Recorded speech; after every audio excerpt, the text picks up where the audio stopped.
na yung ating package ng sound system. So, ang package nito, magsimula tayo dito sa sub. Halimaw box D18.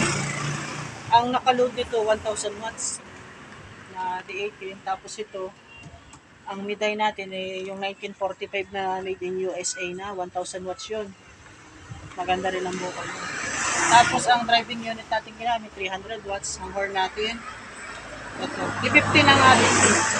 Tapos sa mga processor 7 channel na Yamaha. Lapit parang 7 channel yung Yamaha. Isang equalizer na with sub na rin siya, no? Maganda to, with sub na kahit hindi ka naman crossover. Pero sa package, binukod ko talaga yung crossover. Ayan siya, power switch.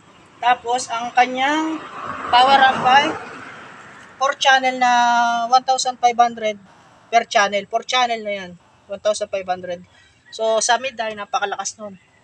Kaya kalahati lang tayo. Sa sub yan. May allowance kailangan, mas malakas yung ating power amp.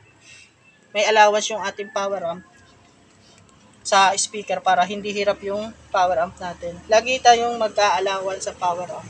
Dahil kung walang allowance yung power amp, mahihirapan yung power amp sa speaker. Halimbawa, 1,000 watts to.